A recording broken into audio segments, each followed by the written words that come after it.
Roy Rogers, the king of the Cowboys, and one of Hollywood's most cherished Western icons. With his dazzling smile, heroic image, and legendary horse Trigger, Rogers became a household name. But behind the silver screen charm was a life filled with struggles, heartbreak, and personal tragedies that few fans ever knew about. From his early hardships to the devastating losses that shaped his final years, the true story of Roy Rogers is far more complex and emotional than the cheerful cowboy persona he portrayed. We uncover the secret life of Roy Rogers, the triumphs, the tragedies, and the heartbreaking end of the king of the Cowboys. Roy Rogers was born Leonard Franklin Sly in Cincinnati, Ohio, to Mattie née Womack and Andrew Andy Sly. The family lived in a tenement on 2nd Street, where Riverfront Stadium would later be built. Rogers often joked that he was born at second base. He grew up with 3 sisters, Kathleen, Mary, and Cleta. Unhappy with city life and his job, Andy Sly and his brother Will built a 12 by 50-foot houseboat from salvaged lumber. In July 1912, the Sly family set off up the Ohio River toward Portsmouth in search of a better future. They eventually purchased land in Portsmouth, intending to build a house, but fate had other plans. The Great Flood of 1913 allowed them to move their houseboat onto dry land, where they continued living in it. In 1919, seeking more stability, the family bought a farm in Duck Run near Lucasville, Ohio, about 12 miles north of Portsmouth. They built a 6-room house, but it quickly became clear that farming alone wouldn't be enough to support them. To make ends meet, Andy took a job at a shoe factory in Portsmouth, staying in the city during the week and returning home on weekends, often bringing gifts after payday. One of his most memorable presents was a horse, which young Len used to develop his horsemanship skills. Without a radio, the family relied on themselves for entertainment. Saturday nights often meant inviting neighbors over for square dances, where Len would sing, play the mandolin, and call the dances. It was during this time that he also learned to yodel, a skill that became a unique part of his musical identity. He and his mother even used different yodels to communicate across the farm, foreshadowing the signature vocal style that would later make him famous.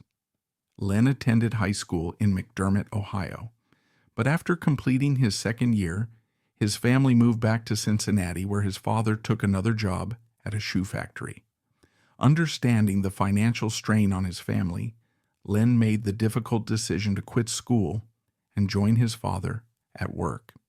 He briefly attempted to continue his education through night school, but after repeatedly falling asleep in class and being mocked for it, he dropped out for good. By 1929, Len's older sister Mary and her husband had moved to Lawndale, California.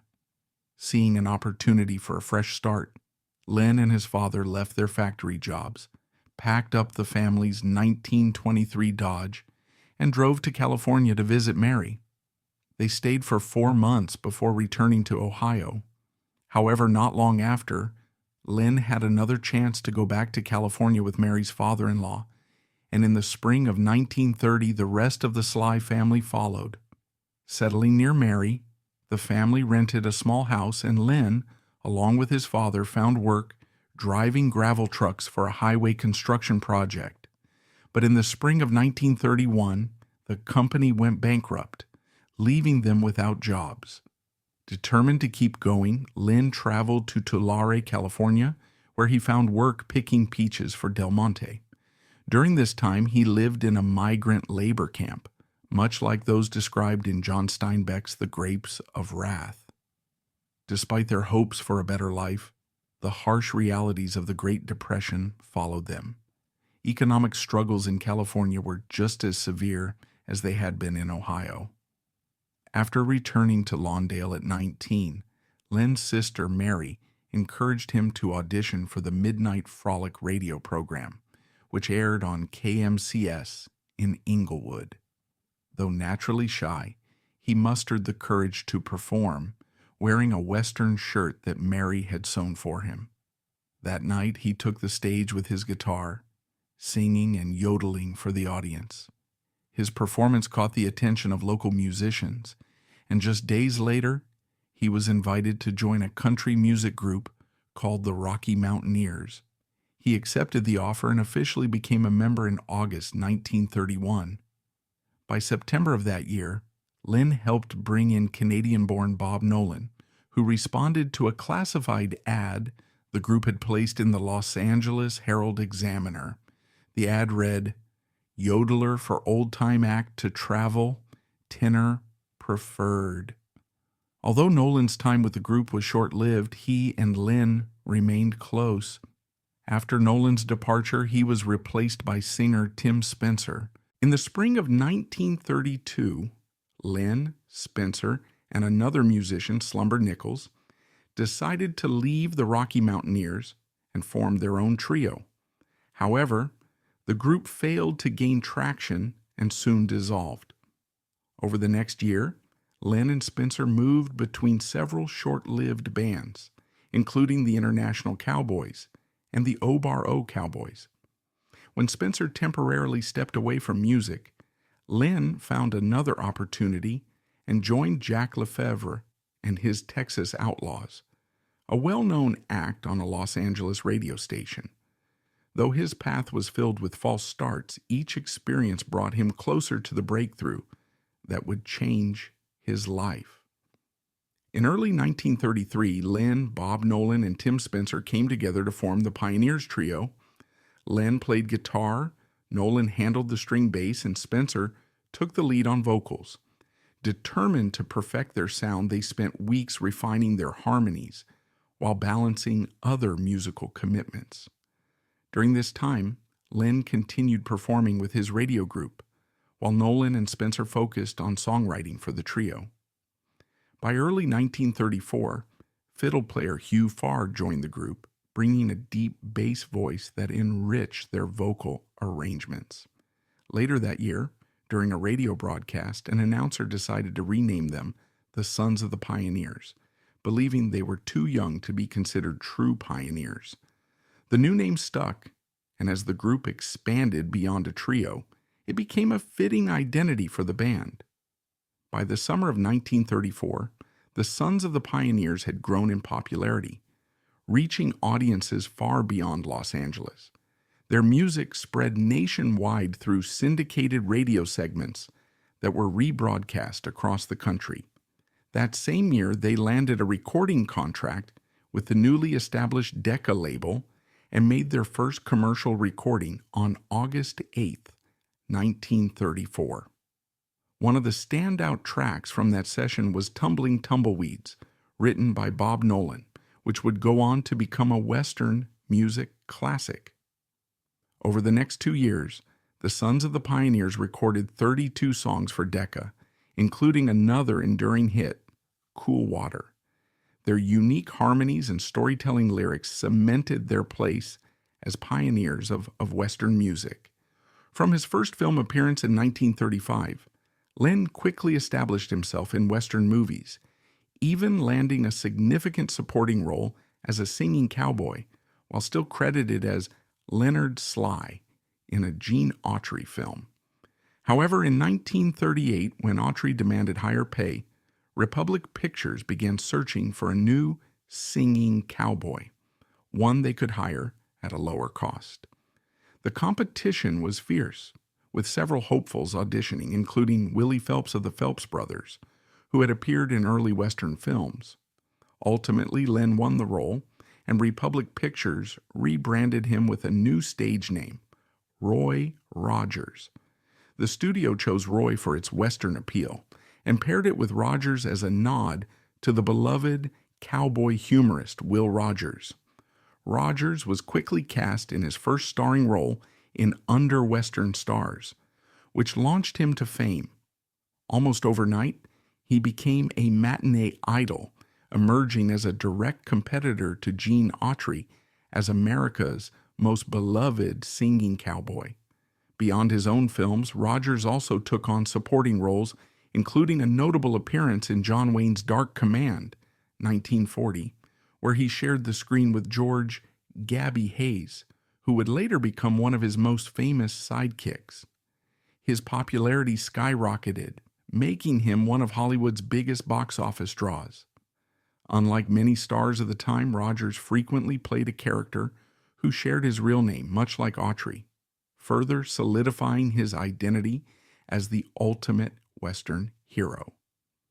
Roy Rogers dominated the Motion Picture Herald Top 10 Money-Making Western Stars poll for 16 consecutive years, from 1939 to 1954, holding the number one spot from 1943 until the poll ended in 1954. He also ranked in the box office poll from 1938 to 1955, maintaining first place from 1943 to 1952. In the final 3 years of that poll, he was second only to Randolph Scott. While these rankings primarily reflected the popularity of Western stars, Rogers' appeal extended beyond the genre. He even made the top 10 money-making stars poll for all films in both 1945 and 1946. For many children, Rogers was more than just a movie star. He was a larger-than-life hero thanks to his films and television shows. Unlike most B-Westerns of the time, which were typically shot in black and white, many of Rogers' post-war films were filmed in true color, making them visually stand out. Some of his movies also incorporated unique storytelling elements, including sequences where the camera followed his famous horse, Trigger, on solo adventures, further reinforcing the connection between Rogers and his legendary steed. With Republic Pictures taking the majority of the profits from his films and public appearances, Roy Rogers took control of his own brand. In 1940, he negotiated a clause in his contract granting him exclusive rights to his likeness, voice, and name for merchandising. This move proved to be a game changer. His image was soon featured on a wide range of products, including action figures, cowboy adventure novels, and playsets. He also had a syndicated comic strip and a long-running Dell Comics series, Roy Rogers Comics, written by Gaylord Du Bois. His marketing success was immense, second only to Walt Disney in the sheer volume of products bearing his name. Meanwhile, the Sons of the Pioneers continued to thrive long after Rogers had moved on to his solo career. Despite changes in personnel over the years, the group remained active, consistently replacing members as others retired or passed away. Although Rogers was no longer a full-time member, the group frequently appeared alongside him in films, on radio, and on television. Even in later years, he would occasionally reunite with them for performances, remaining connected to the musical legacy he had helped create. Roy Rogers met Dale Evans in 1944 when they were cast in a film together, and the two would go on to become one of Hollywood's most beloved couples. Beyond their fame, they were widely recognized for their advocacy of adoption and their dedication to children's charities. Over the years, they adopted several children and became passionate supporters of organizations that helped homeless and disabled children. Throughout their marriage, Rogers and Evans were outspoken about their Christian faith. In 1949, they joined the Hollywood Christian Group, a ministry founded by their friend Lewis Evans, Jr., the organizing pastor of Bel Air Church. The group initially met at the home of religious educator Henrietta Mears, and later gathered at the residence of Evans and his wife, actress Colleen Townsend. Other notable members included Billy Graham and Jane Russell. By 1956, the group had evolved into Bel Air Church, which remains a prominent congregation today. After settling in Apple Valley, California, Rogers and Evans became deeply involved in their local community. In recognition of their charitable work, streets, highways, and public buildings in the area were named in their honor. Rogers was also an active Freemason and a Shriner, known for his strong support of their philanthropic efforts. Rogers and Evans became widely known for their signature theme song, Happy Trails, which Evans wrote. The duo performed it as a farewell duet to close out their television show, leaving a lasting impression on audiences. In the fall of 1962, they co-hosted the Roy Rogers and Dale Evans Show, a comedy western variety program that aired on ABC. Unfortunately, it struggled to compete with CBS's The Jackie Gleason Show and was canceled after just 3 months. Even after his own show ended, Rogers remained a familiar face on television, making guest appearances on various popular programs. He often played himself or cowboy-themed characters, including a role in an episode of Wonder Woman titled The Bushwhackers. Beyond acting, Rogers also had a hand in production. He owned a Hollywood production company that not only produced his own series, but also worked on other projects, including the 1955 to 1956 CBS Western Brave Eagle. This show starred Keith Larson as a young, peaceful Cheyenne chief, with Kim Winona as Morning Star, his love interest, and Hopi actor Anthony Namkina as Keena, Brave Eagle's foster son. In 1968, Rogers expanded his brand by licensing his name to the Marriott Corporation, which rebranded its Hot Shops restaurants into Roy Rogers Restaurants. Though he had no direct involvement in the business, the chain carried his name, further solidifying his status as a household icon. Rogers continued making public appearances well into the 1970s. In 1970, he and Evans headlined the Texas Tech University Intercollegiate Rodeo in Lubbock. 5 years later, he starred in his final motion picture, Macintosh and TJ, 1975, which was filmed at the historic 6666 Ranch in King County, Texas, not far from the O-Bar O Ranch in Kent County. Even in his later years, Rogers remained deeply connected to the Western lifestyle that had defined his career. In 1932, a Palomino colt was born in California and given the name Golden Cloud. When Roy Rogers later acquired him, he renamed him Trigger, a name that would become legendary in Western film history.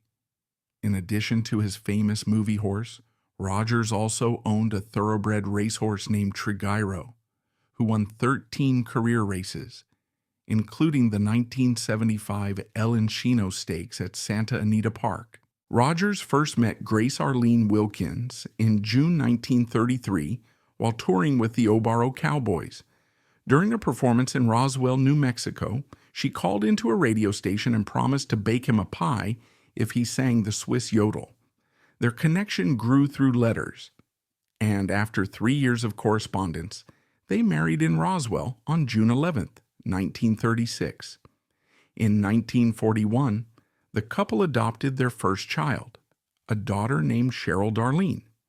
2 years later, Grace gave birth to their second daughter, Linda Lou. In 1946, they welcomed a son, Roy Jr., affectionately known as Dusty. However, their happiness was short-lived. Just days after giving birth, Grace passed away on November 3, 1946, due to complications from childbirth. Her sudden death was a heartbreaking loss for Rogers, marking one of the most difficult moments of his life. Roy Rogers met Dale Evans in 1944 when they were cast in a film together. Their bond grew quickly after the passing of Rogers' first wife, Grace, and during a rodeo at Chicago Stadium he proposed. The couple married on New Year's Eve in 1947 at the Flying L Ranch in Davis, Oklahoma, the same location where they had filmed Home in Oklahoma just months earlier. Together, they had one biological child and adopted 4 more. Their daughter Robin Elizabeth was born with Down syndrome and tragically passed away from complications of mumps shortly before her 2nd birthday. Evans later reflected on their loss in her book Angel Unaware. In addition to Robin, they adopted 3 daughters, Mimi, Dodie, and Debbie, and a son, Sandy. In 1955, the couple purchased a 168-acre ranch near Chatsworth, California, featuring a spacious hilltop home. Over time, they expanded the property to 300 acres, creating a peaceful retreat where they could enjoy family life away from the Hollywood spotlight. The sudden and heartbreaking loss of their daughter Debbie in a church bus accident in 1964 was a devastating blow to Roy Rogers and Dale Evans. Struggling to cope with their grief, they decided to leave behind their home in Chatsworth and move to the Double R Bar Ranch in Apple Valley, California. Spanning 67 acres, the ranch provided them with a peaceful retreat where they could find solace in nature and focus on their faith, family, and charitable efforts. Outside of his legendary career in film and music, Rogers was deeply involved in Freemasonry, a fraternal organization known for its emphasis on charity, personal growth, and moral principles. He was a member of Hollywood Lodge number 355 in California and an active participant in the Scottish Rite Valley of Los Angeles and the Al Maleka Shrine Temple. His dedication to the Masonic Brotherhood earned him one of its highest honors in 1975, the 33rd degree of the Scottish Rite. This prestigious recognition was reserved for members who had demonstrated outstanding service to the fraternity as well as to their community. Rogers had a passion for aviation. He owned a Cessna Bobcat, a twin-engine aircraft that allowed him to travel efficiently between personal appearances, film sets, and his ranch. Flying gave him a sense of freedom and adventure, mirroring the cowboy spirit he had embodied throughout his career. In the 1964 U.S. presidential election, he publicly supported Barry Goldwater, a staunch conservative known for his opposition to big government and his advocacy for individual freedoms. Rogers' endorsement reflected his own deeply held values, which aligned with Goldwater's vision of a strong, independent America. His political stance resonated with many of his fans, particularly those who shared his belief in traditional American ideals. Despite his fame, Rogers never shied away from standing up for what he believed in, whether in politics, faith, or his commitment to helping others. On July 6, 1998, Roy Rogers passed away at the age of 86 in Apple Valley, California, due to congestive heart failure. His passing marked the end of an era as he had been one of the most enduring figures in American entertainment for over 6 decades.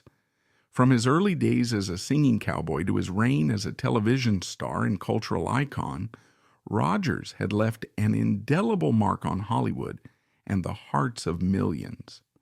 News of his death was met with an outpouring of grief from fans across the country and beyond. People who had grown up watching his films and television shows mourned the loss of a man who had symbolized honor, kindness, and the cowboy way of life. In the days following his passing, tributes poured in from fellow actors, musicians, and admirers who had been inspired by his work. Many recalled his deep devotion to family, faith, and charitable causes, emphasizing that his legacy was not just about his success in Hollywood, but also about the values he embodied. Flags in Apple Valley were lowered to half-staff, and local businesses displayed messages honoring their most famous resident. Memorial services were held in his honor, with longtime friends and colleagues sharing stories about his warmth, generosity, and unwavering dedication to his fans. Rogers was laid to rest at Sunset Hills Memorial Park in Apple Valley, a place that had become deeply meaningful to him and his family. His gravesite quickly became a destination for fans who wished to pay their respects, many leaving flowers, cowboy hats, and notes expressing their gratitude for the joy he had brought into their lives. 3 years later, in 2001, his beloved wife and lifelong partner, Dale Evans, was buried beside him. His contributions to entertainment were cemented on February 8, 1960, when he received 3 stars on the Hollywood Walk of Fame, one for motion pictures at 1752 Vine Street, another for television at 1620 Vine Street and a third for radio at 1733 Vine Street. Over the years, Rogers continued to receive accolades for his work. In 1983, he was honored with the Golden Boot Award, which recognized actors who made significant contributions to Western films and television. In 1996, he received the Golden Boot Founders Award, a prestigious honor reserved for those who had not only performed in Westerns, but also helped shape the genre itself. Beyond Hollywood, Rogers was recognized for his heritage and contributions to the Western way of life. With Choctaw ancestry on his mother's side, he was named Outstanding Indian Citizen of the Year in 1967 by a group of Western tribes, acknowledging both his lineage and his positive representation of Native American culture.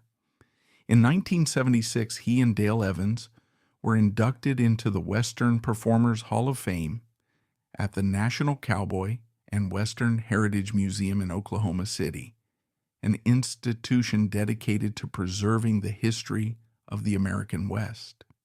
Nearly 2 decades later, in 1995, he was inducted again, this time as a founding member of the Sons of the Pioneers, recognizing the group's pivotal role in shaping Western music. Rogers' influence even reached state-level recognition. The governor of Arkansas awarded him an Arkansas Traveler Certificate, an honorary title given to individuals who have made a significant impact on the state's people and culture. Rogers was inducted into the Country Music Hall of Fame twice, a rare and remarkable achievement. In 1980, he was honored as a member of the Sons of the Pioneers, and in 1988, he was inducted again as a solo artist. As of August 2022, he remains the only person to have received this distinction twice. In 2018, his legacy was further recognized with induction into the National Multicultural Western Heritage Museum, an institution dedicated to honoring diverse contributions to Western history. In 2001, Rogers and Dale Evans were posthumously honored with a Golden Palm Star on the Palm Springs Walk of Stars, solidifying their enduring presence in American entertainment history. Roy Rogers was more than just a Western star. He was a symbol of resilience, kindness, and timeless Americana. But despite his fame and fortune, his life was not without heartbreak. Loss, personal struggles, and a tragic ending cast a shadow over the cheerful cowboy image that defined him for decades. What do you think was the most surprising part of his story? Let us know in the comments, and don't forget to like and subscribe for more untold stories of Hollywood's greatest legends.